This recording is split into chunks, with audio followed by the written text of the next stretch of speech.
dicen infinidad de veces. Dicen que junto con la Mona Lisa de Leonardo da Vinci son las dos obras de arte más reproducidas y versionadas de la historia. Empezando por su propio autor, Edvard Munch, que comenzó a darle forma a una idea que tuvo en 1892 y que finalmente pintó 105 versiones entre grabados, litografías, dibujos, óleos y pasteles. Al igual que la Gioconda, sorprenden en vivo y en directo por su pequeño tamaño, pero es que su fuerza y poder radica en su expresividad y en su gran misterio. Identificada como icono del miedo, el director de cine de terror Wes Craven, creador de sagas como Pesadilla en Elm Street, utilizó la figura de Edvard Munch para inspirarse en su máscara de Ghostface. Separar la obra de Edvard Munch de su obra pictórica es un poco difícil porque tenía dinero y pintaba lo que quería, y sus obras están basadas todas en sus sentimientos y emociones vividos. Vivió atormentado por la figura severa y religiosa de su padre y además en su adolescencia vio morir de tuberculosis a su hermano, a su hermana y a su madre. Toda su obra se centra en diseccionar los sentimientos más trágicos del ser humano,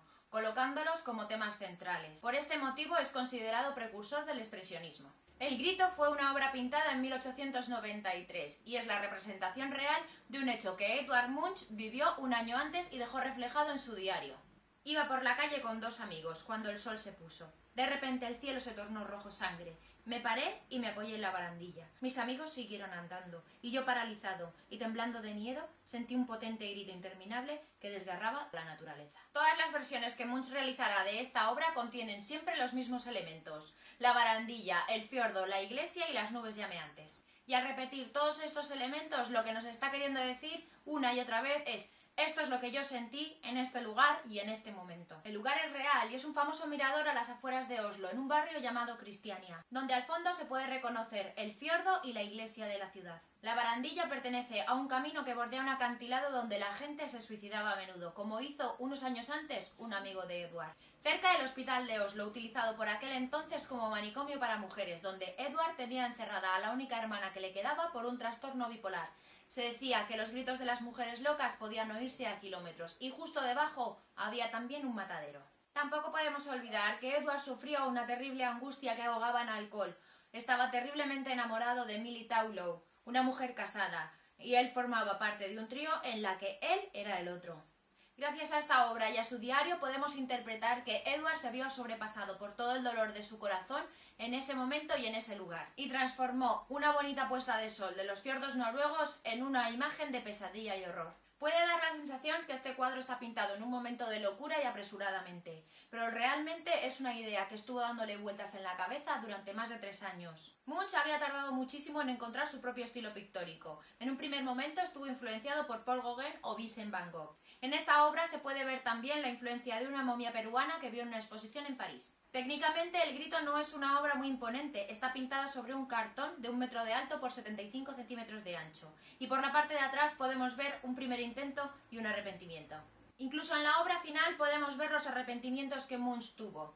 En la parte derecha podemos ver un corte a cuchillo pintado posteriormente con pintura verde y marrón. La parte derecha de abajo está manchada con salpicaduras de cera de vela. Y en las nubes se puede ver un graffiti pintado a lápiz, que no sabemos si lo pintó él o cualquier otra persona, que pone: esta obra solo pudo haberla pintado un loco. Munch nunca imaginó que una sola obra concentrase tanta expresividad y fama.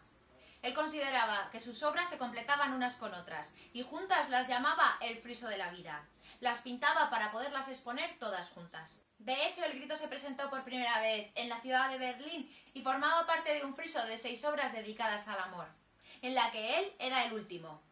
Los 6 cuadros contaban su trágica historia de amor con Millie Taulow, comenzando con el encuentro, el clímax y después el desamor total, donde en El Grito se puede ver a un hombre aterrorizado, usado emocional y sexualmente. El primer nombre del Grito fue la desesperación, pero al ver que la gente reaccionaba muchísimo más a la propia acción que a la emoción del cuadro, Munch decidió cambiarle el nombre por El Grito. La primera vez que el público vio esta obra alucinó. Se esperaban una obra pulida, esmaltada y acabada, al gusto victoriano de la época, y en realidad se encontraban una especie de escupitajo de pintura en la que todo se remolinaba. Colores chillones y acabados de manera urgente. Los críticos la consideraron fea, loca e incluso hubo alguno que dijo a las embarazadas que no debían verlo por miedo al aborto.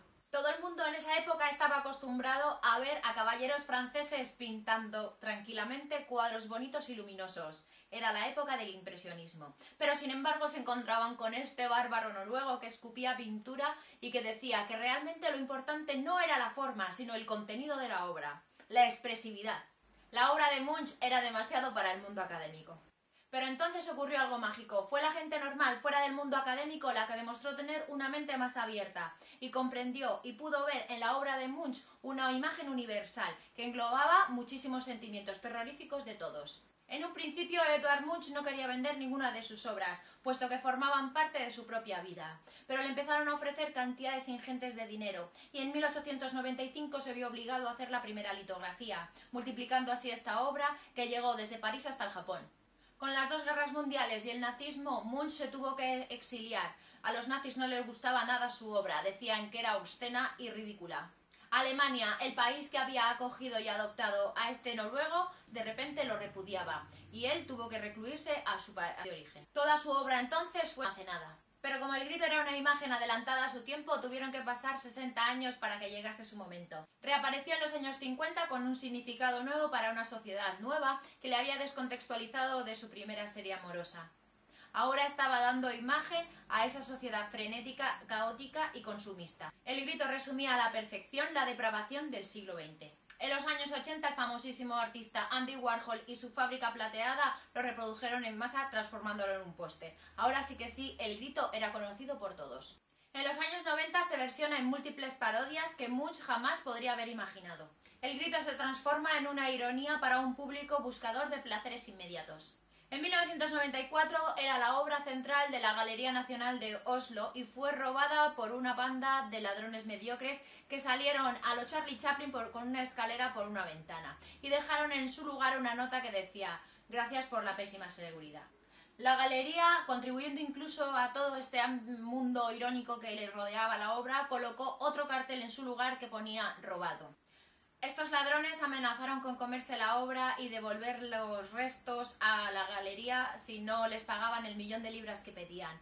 Así que Scotland Yard decidió intervenir para recuperarla, que la consiguió en un par de meses y la devolvió a su casa, la Galería Nacional de Oslo.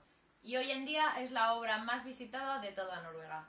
Bueno, a mí personalmente lo que más me atrae de esta obra no son solo sus colores chillones, que yo soy fanática de los colores, sino es eso, ¿no? El poder que ella sola, sin que ningún estirado académico llegase y dijese esa obra vale mucho dinero, es lo que la hizo archiconocida mundialmente. Es una obra muy personal, muy única, que realmente casi nadie sabe su verdadera historia porque a lo largo de los años se ha hecho tan famosa que se ha distorsionado, se ha desubicado de su contexto. Entonces es lo que más me gusta es eso, ¿no? Que todo el mundo la conoce por sí misma, todo el mundo le gusta o no le gusta, todo el mundo le crea algún tipo de sentimiento. Y bueno, y hasta aquí esto es todo lo que yo puedo aportaros sobre esta obra. Espero que este vídeo os haya gustado, entretenido o que hayáis aprendido algo. Ya sabéis que si queréis más vídeos como este, darle un like para hacérmelo saber, suscribiros al canal para no perderos ningún otro vídeo más y compartir este vídeo en todas vuestras redes sociales para compartirlo con vuestros amigos. Yo hasta aquí nada más que puedo decir que muchas gracias por verme y que nos vemos en el siguiente vídeo. ¡Chao! He perdido toda la práctica. ¿Me acompañas? Avión planetaria, eclipse lunar, solar y todo. Reproducidas. Folios, litografías. Madre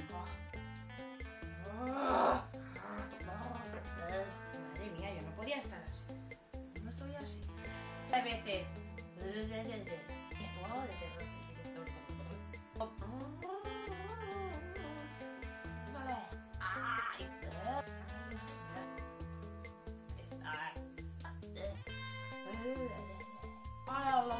Difíciles.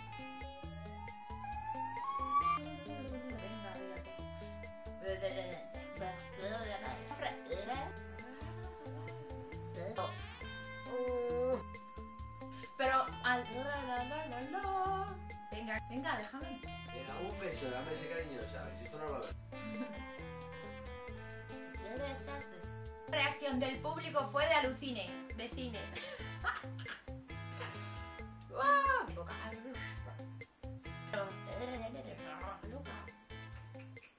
difícil de expresar, tío, lo que quiero contar. Sol. Hala, venga, enróllate más.